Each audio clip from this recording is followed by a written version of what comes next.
Good afternoon. You're listening to Gambling with an Edge. Now here are your hosts, Bob Dancer and Richard Munchkin. Good afternoon. Welcome to Gambling with an Edge. I'm Bob Dancer. And I'm Richard Munchkin. Today is another mailbag show. Richard and I are addressing questions that you've sent in, and keep them coming to gamblingwithanedge@gmail.com, Richard's Twitter account, or just our personal emails. First question. What is your opinion on the double up feature in video poker? There was a time when the double up feature was beatable. I now believe it's an even money feature.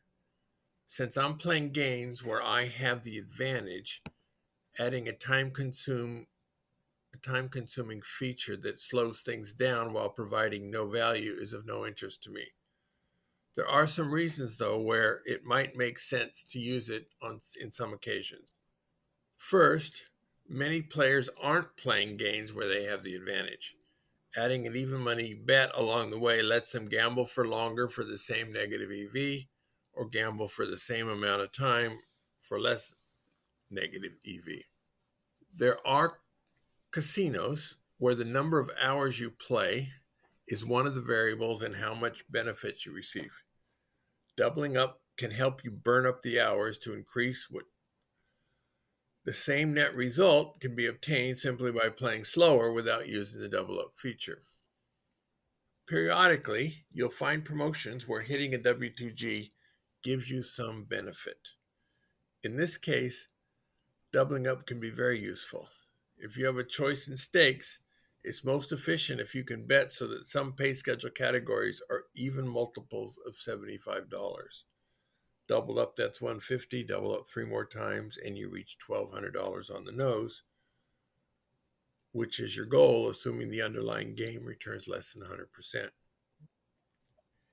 If, say, $5 is the minimum tip you give for W2G, perhaps you should double up $1,250 jackpots twice, yielding $5,000 1 and 4 times and 0 the other 3. It's the same net EV on the game, but you save $15 in tipping. It causes much bigger swings, but overall the result is the same. All right, next question. I'm in an area where many local casinos let you play multiple hands. To disguise my bet, I had the idea to put down different amounts of money on each hand that averages out to the mathematically correct bet. That is, 1 spot of 10 and 1 spot of 30 to average a bet of 20. Will this have an effect on my variance? Richard. Well, of course, right? Because you're betting different amounts, so the variance is going to be a little bit higher. So, this may or may not work. I mean, some places will not be fooled at all by this, and others, maybe it'll buy you a little bit of time, but it's not going to buy you a lot. The fact that you're only betting, $10 and $30 will give you a lot of time, because there are a lot of places that just don't even bother looking at players like that. But those places you're betting in different amounts isn't going to matter to them either. So, All right. Next question. I play video poker at the Borgata in Atlantic City. I noticed that Borgata's online casino has better pay schedule for the game I play. Am I better off playing online? Also, do you, Bob, play online? And if not, why not? The return on video poker includes the game itself, plus what the casino gives you from the slot club mailers, promotions, etc.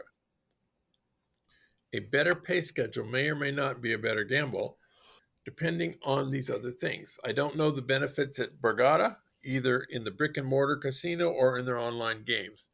So I can't give you a complete answer, but perhaps now you have a better framework with which to address the question. I've not played video poker online. In Nevada, video poker is not a game that's offered online. If and when video poker is added, I'll look at the benefits from playing online versus playing at the casino and make the decision accordingly. Yeah, I have played a lot online. I don't currently because, as Bob says, we don't have online gambling here in Nevada. Um, yeah, I guess the question is the reason that you're playing. If you're just playing for entertainment, um, you you're going to lose less probably if you have to get up and get in your car and go to a brick and mortar casino. If you can just gamble online at home anytime you want and you're not playing a winning game, then you're probably going to lose more money even though you have the same, I mean, a better pay schedule. All right. Next question. Is seeing the dealer's card as a spotter, then relaying to the big player how to play his hand legal? Does it vary from state to state? Richard, I know you've done this before. Has anyone you known ever got caught hole carding? What were the consequences? Oh, well, many people have been caught hole carding. I mean, that's just part of the business. Uh, there was a Nevada Supreme Court case back in the 80s called Einbinder Dalbin about exactly what you're talking about. They were seeing the whole card, signaling one person to the other, and the Supreme Court in Nevada ruled that that is not a crime. It is not a crime to see the whole card. It is not a crime to relay the information to someone else. I should say it's not cheating. People call often people will call that cheating, but cheating has a legal definition, and so the Supreme Court decided it is not cheating. Now, all of the other states, I've never heard of anyone in any state where they have non-tribal casinos. Uh, I've never heard of that being anyone being charged with cheating for that. I have heard of one case in an Indian casino where the Indian casino took them to tribal court and they called it cheating. And lo and behold, the fine for that cheating was the money they had stolen from the player when they first, uh, you know, caught them in the casino. So, yeah, one case where the player's money was stolen by an Indian casino, but as Bob Nersessian says in his book and on our podcast, if you're in an Indian casino, good luck because they can basically do whatever they want. Very good. The next question, I needed to paraphrase it. The listener gave me more information than he wanted to share on the air. Hopefully, I'm able to share enough to make the question understandable without revealing more than the listener wanted revealed. If I revealed too much, well, I'm sorry, I did my best. So there was a W2G promotion where taxable jackpots each earned an additional bonus. They didn't have enough slot employees that day, so payments were slow. Whenever you hit a jackpot, they gave you a yellow receipt, and then you could play on an adjacent machine if one was available, or maybe even the same machine. While waiting to be paid, this player moved to an adjacent machine. At the end of the day, the player still had a yellow receipt, presumably because he wasn't paid for one jackpot. The casino said that the jackpot was paid and marked in the system that the yellow receipt was missing. The player thinks he was probably not paid, but he's not positive. Overall, the promotion is quite profitable and he hopes they run it again, but he wonders if he should press this or not. So my opinion is that he should let it go. The casino's records say you've already been paid. You aren't positive that you haven't. Yes, you have the yellow copy, but the casino's records have noted this is being lost. They will thank you for finding it and turning it in, but I don't think you're going to be getting any money out of it. Perhaps you can collect by seeming to be a drunken fool who isn't sure what happened. The casino will want to keep such a player as a customer, so perhaps they'll give you something anyway. But it's more likely that they will see you as a guy taking a shot, which is somebody they don't want around. Do you have any thoughts on this, Richard? No, Yeah, I mean, these things are always judgment call. How good is the promotion? How likely is it might come back? How valuable is the casino to you? How much is the? I'm assuming this is a small jackpot that you're, a $1,200 or something, not a obviously a 10 or 20,000. So Yeah, and every case is different. So there's no rule of thumbs that work in all cases. All right, let's move on. I often take my elderly parents on weekend trips to our local casinos. On one occasion, I hit a royal flush, pulled my player's card out, and immediately told my dad, who was sitting next to me, to switch seats and claim the hand pay. No one questioned anything, and they paid the win to my dad, who has been retired forever, is on Social Security, and has not filed taxes for decades because his income is below the minimum standard deduction. Thinking back, doing this might have been quite risky. You think? Okay, could they have looked at the camera and seen that we'd switched places and denied paying the jackpot on the grounds that the Players Club rules were violated? Or is the worst thing that generally happens is they would force me to claim the win? Or do they not care as long as they issue a W2G to somebody? What if I was playing without a player's card? Is it a good AP play to have someone on the team with no tax liability claim smaller hand pays, or is this illegal or unethical at best? In a similar but less questionable situation, I once came across a slot machine that was reasonably close to a must-hit by 5,000 progressive at 4 a.m. in Vegas. I played it for 4 hours until it was extremely close, then called my dad down from the hotel room to finish it off and claim the hand pay. All right, so I'm going to take the last situation first. Simply put, there's nothing wrong with what you did there. When the jackpot was hit, your dad was playing. He should get the W2G, no contest. The problem is that you don't know for sure when it's going to hit. Should you change at $4,993, $4,994, $4,995, $4,996, $4,997, or any other number? If you change too early, he'll get a lot of slot club points that you should be getting, which may not be a problem. I assume he's playing with your money anyway. If you change too late, the situation devolves into the first one you described. In the earlier example, where the jackpot was already hit and then you switch, there are a couple of potential problems. First of all, there's a huge difference between tax avoidance, which is legal, and tax evasion, which is illegal. The move you describe is illegal. You are defrauding the federal and possibly state government. For people who define an AP as legally beating the casino without cheating, this isn't that. This is cut and dried cheating, no ands, ifs, or buts. This is tempered by the fact that you probably won't be caught. Does this matter to you? Do you mind being a cheater who wasn't caught? Is it important to you to be an AP who absolutely never cheats, or do you just want to get the money any way you can? If you define AP as beating the casino where you're unlikely to be caught, well, this might qualify. Now look at the casino's reaction. Most casinos have rules saying you can only play on your own card. Many, though, choose not to enforce those rules. Still others would enforce those rules if they officially notice, but choose to let a situation like what you described go, especially if it's a relative.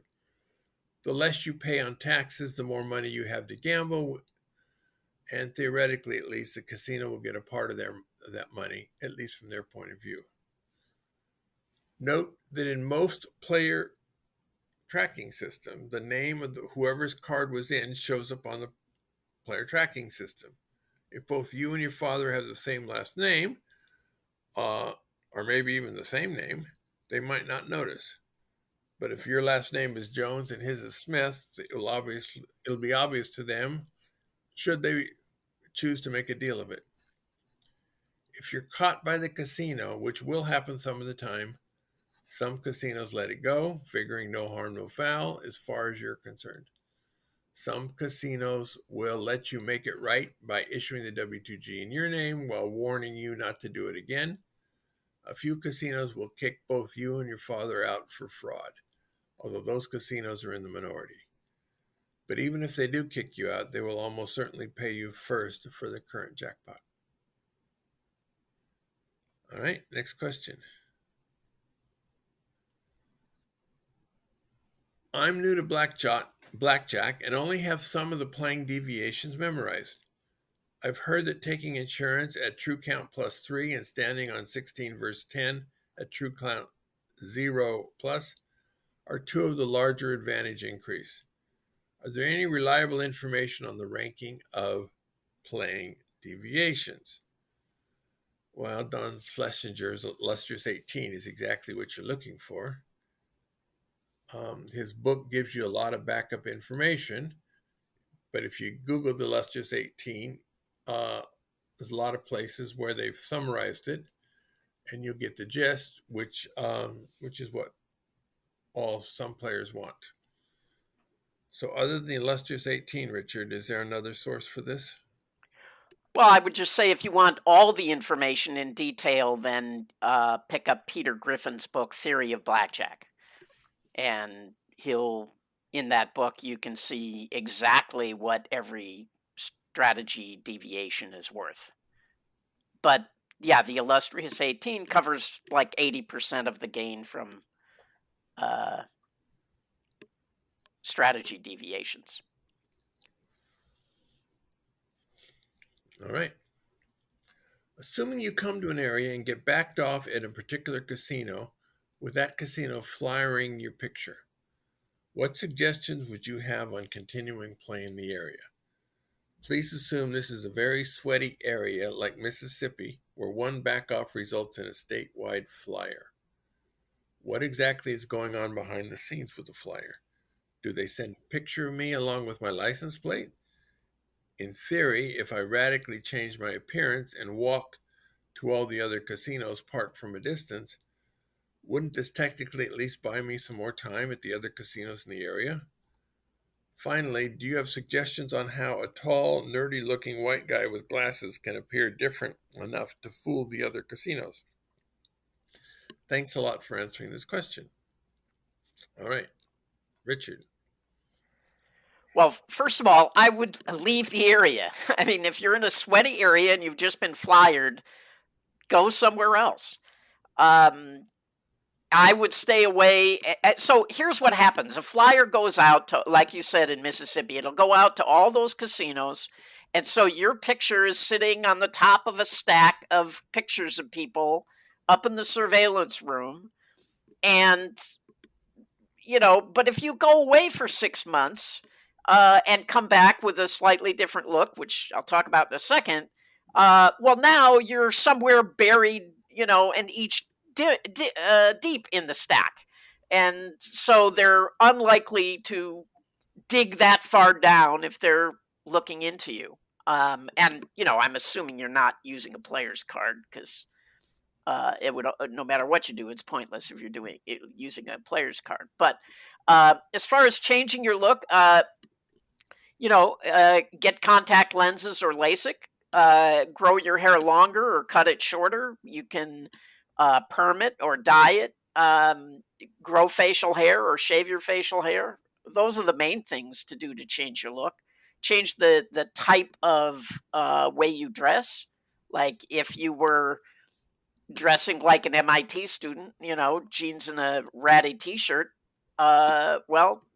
maybe try dressing a little more upscale, like you're a golfer or something, with nice polo shirts and pants with a belt and that kind of thing. So that's as far as I would go in changing the look. But the main thing is just go to another area. What about things such as crutches or wheelchairs or maybe a neck brace? Would that? But yeah, so those things are going to draw their attention. I mean, a wheelchair I would not recommend just because everything is so slow getting in and out and all of that. Crutches, the same problem. yes, if you use something like a neck brace or, walking with a cane, or you put a big bandage on your forehead, well, any of those things, that's all they're going to see. Oh, it's the guy with the band-aid on his forehead, right? So, um, if you combine it, that's much more effective when you're going to a place where they have not seen you, and you do something like that, so that the next time you come back you're no longer the guy with the big bandage on his head. um, but yeah, those kind of things can be effective. All right, next question. I remember Anthony Curtis saying he won so many Keno tournaments that he was no longer welcome to play. I'm a little stumped on how to have an advantage on the game. Do people habitually bias their picks, and can a person pick the less frequently chosen numbers? Do some casinos show how many people pick a specific number in the same manner as a tote board in a pari-mutuel racetrack betting and enable players to make informed picks? Can there be an overlay, like this year's Circa Survivor contest, where a person repeatedly exploits this? Any insights you may have would be awesome. All right, we talked to Anthony about this. And in a recent podcast that he does, a weekly LVA podcast with Andrew Hunt, he addresses the winning Keno tournaments in a recent one. You'll see a picture of him, what he looked like 30 years ago, where he won tournaments 2 weeks in a row. We'll provide the link in the show notes, and the tournament stuff starts at the 6-minute, 15-second mark. In his explanation, he goes over basic tournament strategy, including waiting until the end so you know your target number is. Anthony was on a team sponsored by Stanford Wong. I'm pretty sure Blair Rodman was also on that team. This was 30-some years ago. Afterwards, Wong published a tournament strategy book that is still must-reading for gaming tournament players. That episode does not address the Circa tournament. Yes, there's an overlay, but you still have to win the tournament against a lot of sharp sports bettor to collect on the overlay. In other podcasts, Anthony and Frank B have said their strategy is to exploit stale lines. That is, if when the line comes out, the number on the players are betting against has the Cowboys 6-point favorites over the Giants, but on the last day you can put in your picks, the line is slipped to Cowboys being 4-point favorites. This is a week where you would bet on the Giants taking the 6 points using the stale number. Now, a lot of players use related strategies, so it takes more than this to actually win. But at least with the overlay, if you do have a shot at winning, it'll be a bigger prize if you do win. Next question.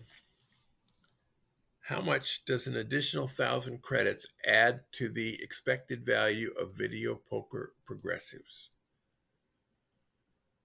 I'm assuming you're talking about 1,000 credits to a 5-coin royal, where the royal cycle is approximately 40,000 coins. In this case, it adds about 0.5%, assuming you make the appropriate strategy adjustments. For game with a higher royal cycle, maybe the games where flushes return 7 for 1 rather than more typical 5 for 1 or 6 for 1, it can be closer to 0.4%. Next question. You had a podcast about a few players who won $90,000 in cash, and they had to go to the Caribbean to cash this. Why didn't they just have a physical check written out? Richard, do you have thoughts on this? Well, I don't know why they didn't have a check written out, but there could be many reasons. Sometimes the money isn't all yours and you want to split it with people. Sometimes you have another game you're going to, so you need the cash. I mean, there can be a lot of reasons why you would want the cash instead of a check. So, I mean, another problem is assuming that you need the cash. depositing a $90,000 check in your bank account and then trying to get them to give you cash for it can be a big headache and can get you barred from your bank. So, yeah, in that specific case, I don't know why, but that's those are some of the reasons that most people would want cash instead of a check. And by the way, foolish us, we didn't think it was illegal to have cash in the United States, but it does seem to be becoming that way.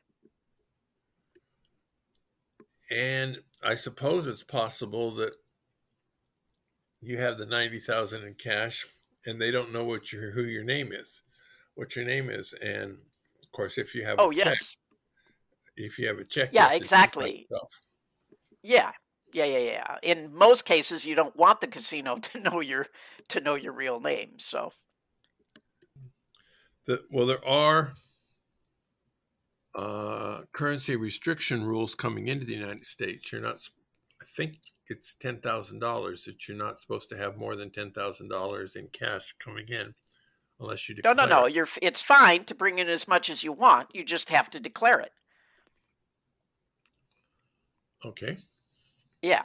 Now, in this particular, if it's the case that I think he's talking about, I mean, there have been more than one, but if it's the case I think he's talking about, they were flying from Puerto Rico, which is part of the United States, which means you do not have to declare the money. So, I mean, yeah, if you are carrying cash and coming from another country, do not try to bring it in without declaring it. And if you're taking more than $10,000 out of the United States, you need to declare it. And they do check people, and people do get their money confiscated for not declaring it. Very good. Next question. When I started playing video poker, the first time my card was pin locked, other professionals in my network led me to believe it was not a big deal, and it happens all the time. They suggested I go to the Players Club, get the pin reset, and then it's business as usual.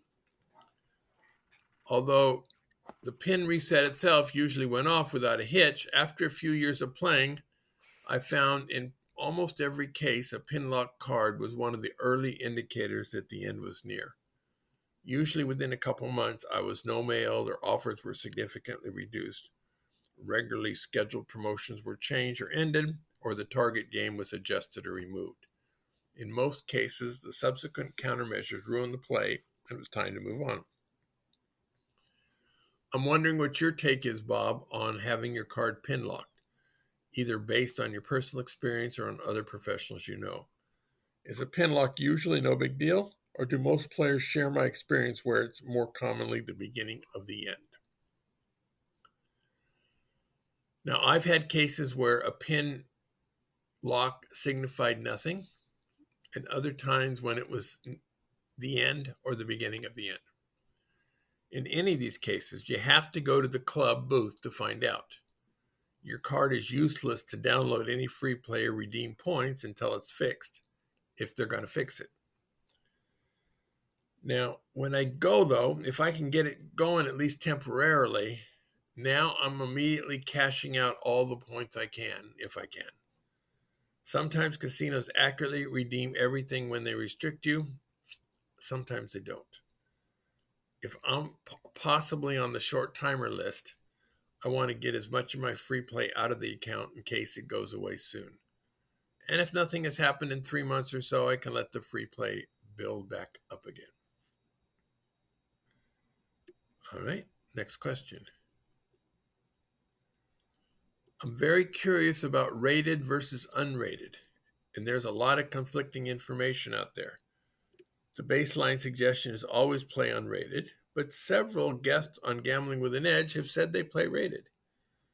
And you had a surveillance guy saying play unrated raises a red flag. Is there a definitive answer for this? Richard. Well, I don't remember the surveillance guy saying that raised a red flag. I certainly know there are card counters who say that. But But we have had a lot of surveillance guys, and maybe one of them said it. But the point is, it doesn't matter if it raises a red flag.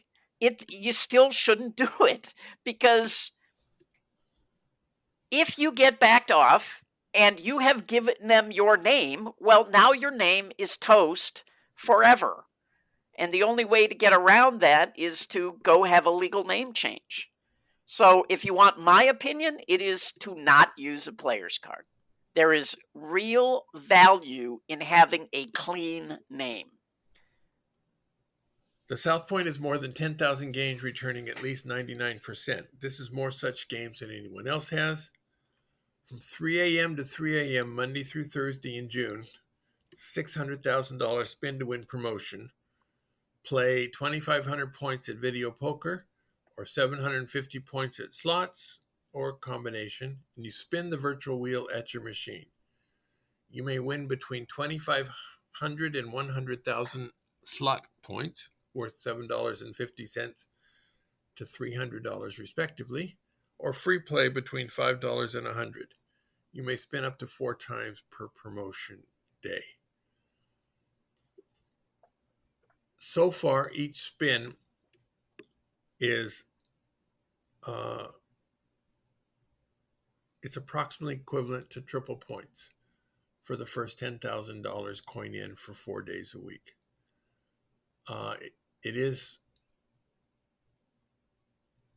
It does end at 3 a.m. So if you're playing on a game where you can get the play in in, say, 3 hours, it is possible that you start at midnight and play 3 hours for your first set and then another 3 hours after that.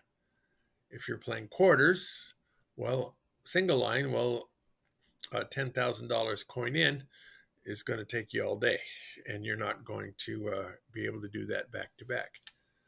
But if you're playing, say, $2 single line, you can get 10,000 points in a little over an hour. And so it's very feasible to do it twice.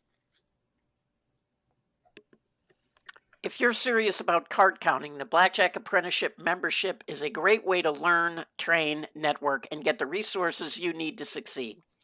We've had quite a few guests on Gambling with an Edge who exclusively trained and got their start through Blackjack Apprenticeship. Check out the website at blackjackapprenticeship.com. They have member forums, training software, and guides to help you learn. So that's blackjackapprenticeship.com, and you will find a link in the show notes.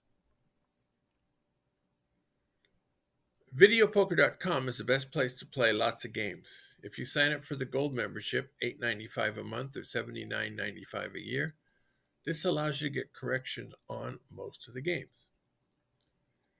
The game of the week is Good Times Pay. This is a triple play game, 6 to 10 coins per line, random multipliers, but it's always a 100% bonus. At South Point, the best game is quarter triple play NSU, which is $7.50 per play.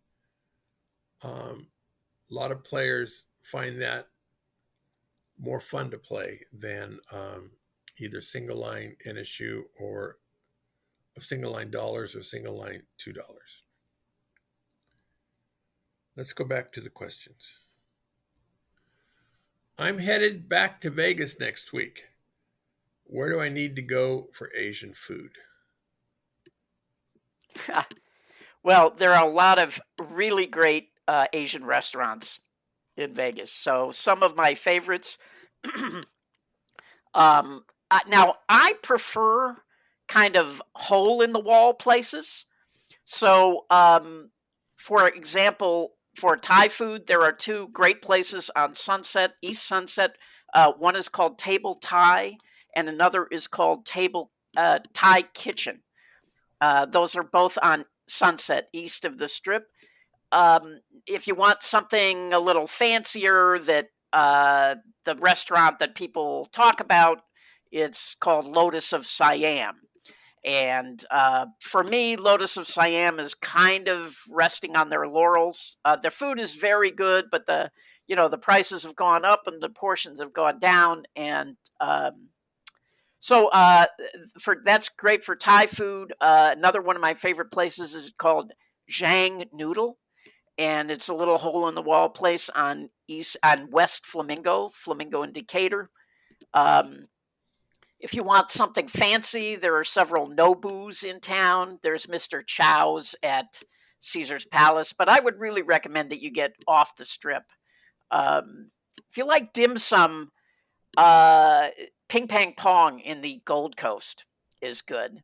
So anyway, those are a few, but you also go to Chinatown, which is just west of the Strip on Spring Mountain, and there's just tons of great places there. Yes, and some players, when they're talking about eating in Vegas, are talking about where they can get comped. And so many of the casinos have Asian restaurants. And so I like Zenshin in South Point. Now, I like Mr. Chow's in Caesar's Palace. But if you want to pay real cash money, well, then Richard's suggestions make more sense. Next question. I know that casinos give more points to slot players than video poker players, but do they reward some video poker games more than others? For example, does triple double bonus get more points than bonus poker for the same amount of play because of a much higher variance? So yes, some casinos reward some video poker games better than others, but not in the way you suggest. You're suggesting that it has to do with volatility, which it doesn't. Whether a game has high or low variance affects the players more than the casinos. Casinos get action on the machines in most cases, so the volatility doesn't matter. What does matter is theoretical. A game with a 96% return is worth more to a casino than one with a 99% return. So sometimes the more profitable game is rewarded more by the casino. One example is the El Dorado casinos, formerly known as Caesars, formerly known as Harrah's. Most video poker players require $10 coin in to earn one reward credit. However, 9-6 jacks or better in most of their casinos often requires $25 or $50 for that same reward credit. Some local casinos in Las Vegas offer what is named optimal play machines, which are a return of more than 100% with perfect play. These machines often require 3 or 4 times as much coin in to earn points as regular video poker does. And if you play these optimal play games anyway, the value of your mailers goes way down, sometimes to zero.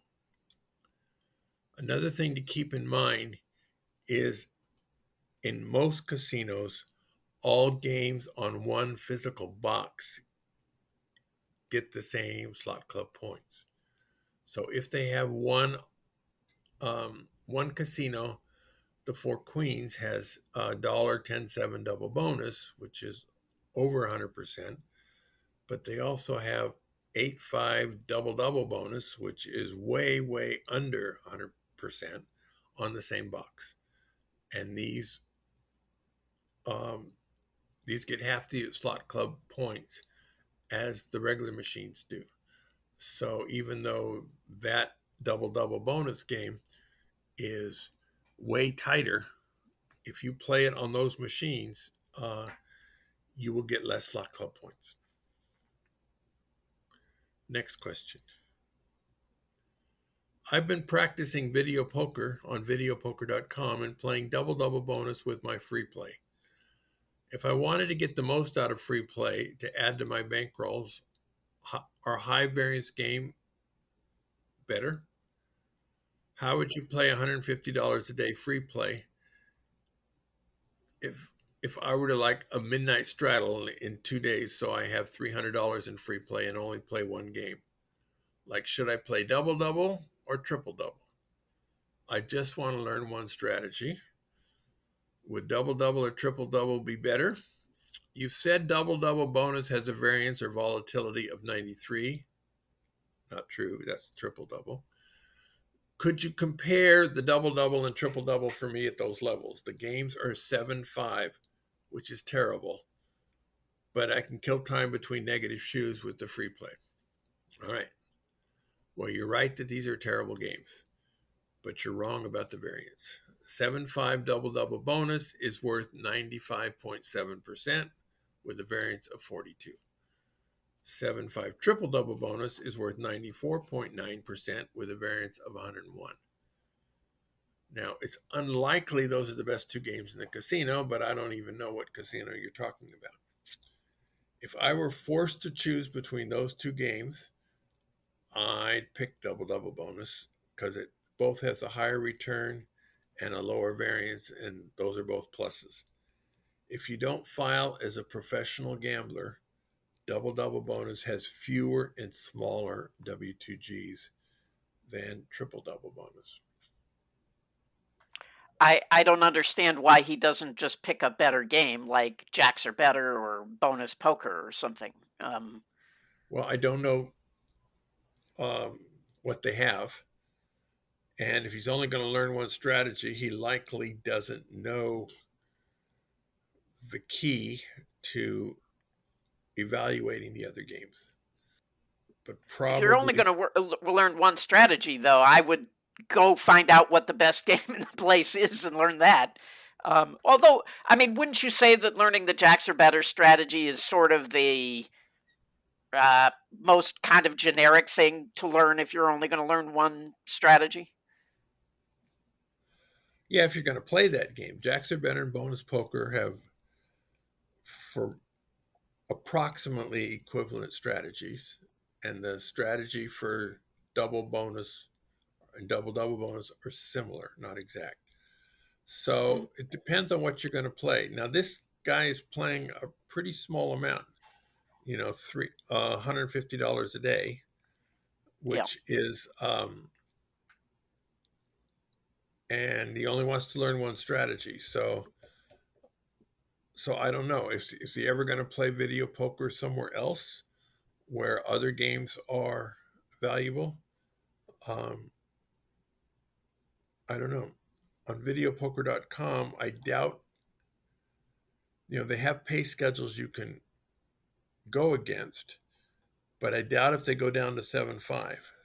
The strategy for 7-5 double double is significantly different than the strategy for 9-6 double double.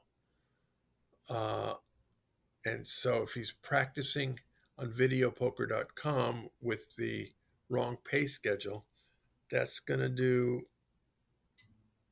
not so much good.